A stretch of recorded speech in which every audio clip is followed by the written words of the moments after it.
আসসালামু আলাইকুম। আজকে আমি আপনাদের সঙ্গে শেয়ার করব মেঘের রাজ্য সাজেক ভ্যালিতে গিয়ে সবথেকে কম খরচে বেস্ট রিসোর্টে আমরা কিভাবে থেকে ঘুরে আসলাম।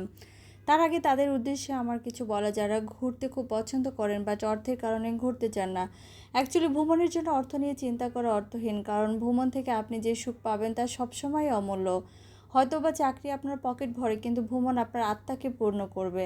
আর সেই জন্য ভ্রমণ করা উচিত, কারণ আপনার স্থান পরিবর্তন মনকে নতুন শক্তি যোগায়।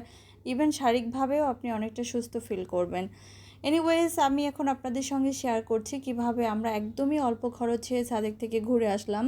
অ্যাকচুয়ালি আমরা গিয়েছিলাম সেখানে রমাদান মাসে, আর সেই সময়টা অনেক অফার চলছিল। সো আসলে অফার চলার কারণে সেখানে 50% ডিসকাউন্ট ছিল। আর আমরা অনেকগুলো রিসোর্ট আসলে সেখানে ঘুরে দেখেছিলাম। সো আমাদের কাছে সবথেকে বেস্ট এই রিসোর্টটা লেগেছিল, কারণ ওইখানে যেমন আমরা মেঘপুঞ্জি আগে থেকে কনট্যাক্ট করে গিয়েছিলাম। ইভেন ওইখানে আরও কিছু লাক্সারিয়াস রিসোর্ট আছে যেগুলো 5 স্টার ক্যাটাগরি। সো আমাদের কাছে আসলে সবথেকে বেস্ট এই রিসোর্টটাই লেগেছিল, কারণ এটা নতুনভাবে তৈরি করা, অনেকটা ইনোভেটিভ কিছু বিষয় আছে এখানে। সো ইনসাইডে কিছুটা রাজকীয় ফিল আছে।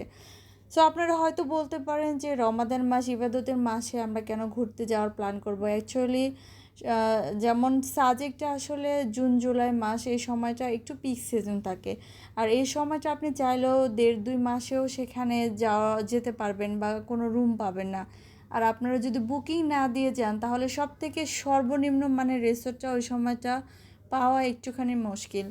সো এই জন্য অফ সিজনগুলোতে যখন কিছুটা অফার থাকে ওই সময় গেলে আপনি যেমন সব ক্ষেত্রে ফ্লেক্সিবল থাকবেন, যেমন আপনার ট্রান্সপোর্টেশন বলেন, ফুডিং বলেন, আপনার অ্যাকোমোডেশন বলেন, সব কিছুতে ফ্লেক্সিবল থাকবেন। সো যারা সেভ করে চিন্তা করেন তাদের জন্য কিন্তু বেস্ট থিংস এই সময়টা। আর আসলে ইবাদতটা নিজের কাছে, যেমন আমি রোজা রেখে আমার বাচ্চাকে নিয়ে 2000 ফিট উপরে উঠেছিলাম। ইভেন আমার কোনো ধরনের হচ্ছে যে এখানে টায়ার্ডনেস আসে নাই, কারণ এনভায়রনমেন্টটা এরকম। সো আপনারা যদি ঘুরতে পছন্দ করেন, ঘুরতে যেতে চান, অবশ্যই এই সময়গুলোতে প্ল্যান করতে পারেন আমরা যেভাবে প্ল্যান করে গিয়েছিলাম। আমার ভিডিওটা ভালো লাগলে অবশ্যই লাইক কমেন্টস দিয়ে আমার সঙ্গে থাকবেন। Thank you very much. আল্লাহ হাফিজ।